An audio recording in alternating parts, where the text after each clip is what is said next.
Hello everyone, I'm meteorologist Charlie Ironmonger. Thank you so much for joining me today for your 9 a.m. news and weather update from the First Alert Desk. Now we've got news out of Onslow County where a man is now behind bars facing animal cruelty charges. According to warrants, 36-year-old Charles Steele was arrested on Wednesday.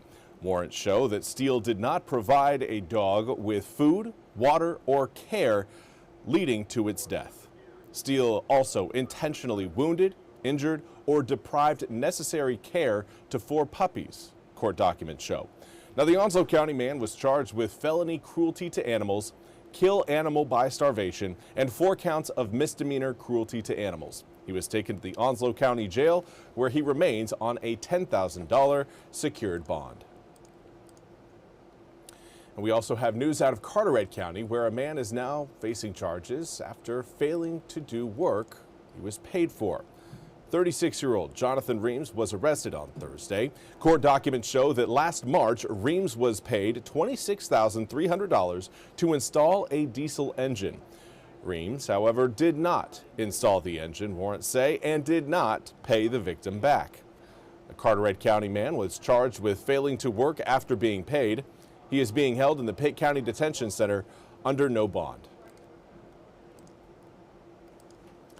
And now we want to turn to your weather forecast. We continue to see adjustments with this winter storm that's going to be impacting us this coming weekend, and looking at more of an ice event versus a snow event. We started talking about this transition over the past couple days, and it's locking in more and more. The fact that we are again going to be experiencing more freezing rain than any other type of precipitation. It is going to again be kind of a gross weekend. Certainly not a winter wonderland snowscape. That's not in the cards at this point. We'll have to see some major changes with model data in order to get that solution to come back out again. For right now, people need to prepare for again just dreary, wet, cold, and freezing conditions with ice across hefty portion of eastern North Carolina. Now, the good news is ice accumulations still expected to stay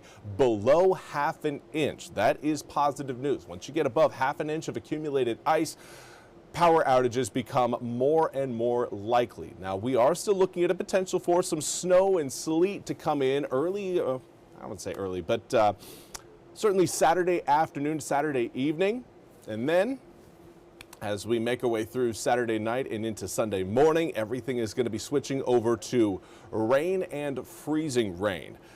Snow and sleet totals again going to be fairly low, maybe an inch, maybe 2, not much.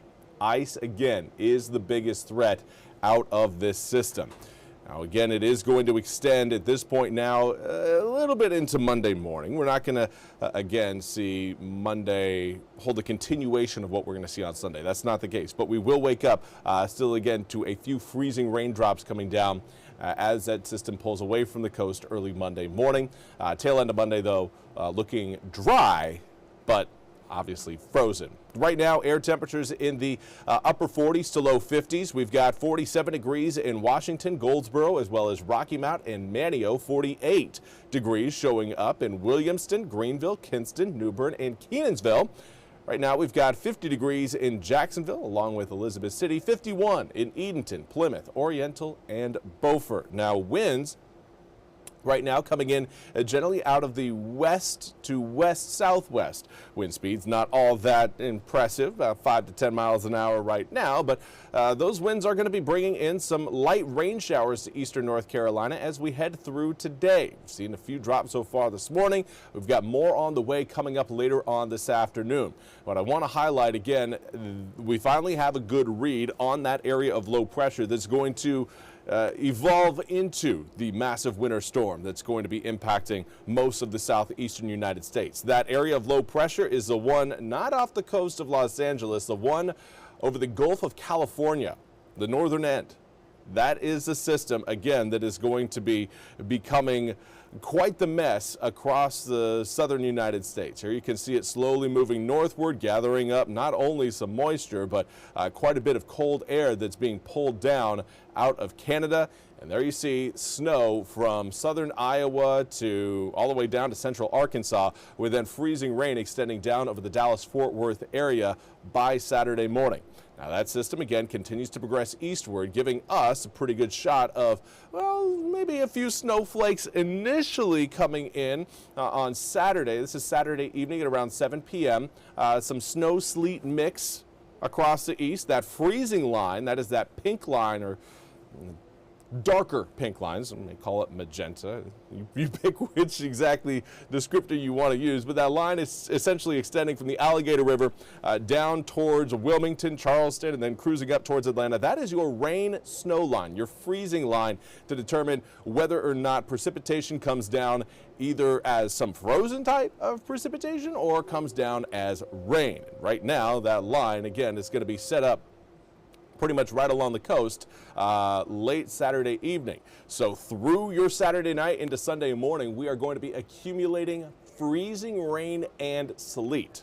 Snow, not quite as much, but there is still a chance we could see maybe a few flakes out there. Then we get into Sunday, and that area of low pressure really starts to ramp up right near our coast, and that's going to bring in a little bit of some extra heat. It's going to bring in that heat that will turn what could have been sleet and some snowflakes into a freezing rain solution. Now, by this point on Sunday, air temperatures are likely going to be cruising into the mid, possibly upper 30s. That really eliminates these drops from freezing right on contact as they hit the ground. But you'll note that air temperatures will be dropping again as we head towards 6, 7 p.m. on Sunday, dropping back down below freezing. So at this point, I think we're going to start to see more of the raindrops that do fall stick and freeze onto surfaces throughout eastern North Carolina. That's going to be the case coming up from Sunday evening all the way through Monday morning and through, honestly, most of Monday. Now, Monday, 9 a.m., the coast, again, we'll see some raindrops as the whole system exits. Those of you watching a little bit closer to the Virginia line, you certainly could see some snowflakes as this system pulls out, but you're not going to again see enough snow to really cover up all of the ice. It is still, again, going to be just a frozen mess across eastern North Carolina coming up on Monday and potentially even Tuesday, depending on how cloudy we are on Monday. The more clouds we get on Monday, the better the odds are for some of that ice to be sticking around into your Tuesday morning. Overnight lows down well below freezing once we get into Friday night into Saturday morning. Saturday staying below freezing for most of eastern North Carolina for most of the day. Well, all of the day, really. Sunday, we're back up into, again, the upper 30s. That kind of gives us a better opportunity for raindrops, but then once those temperatures drop back down below freezing, those raindrops are going to be turning over to ice and freezing on most exposed surfaces.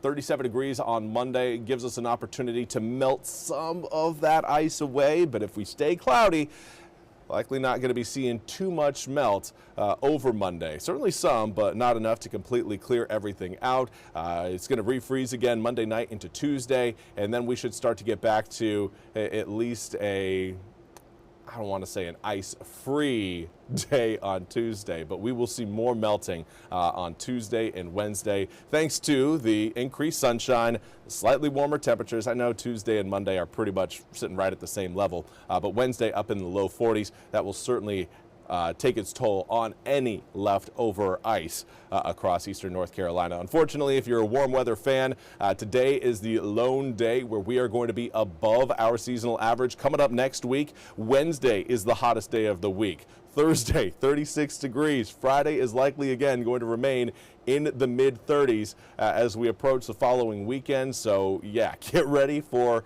a bit of a chill. January is fully here and it is making its presence felt.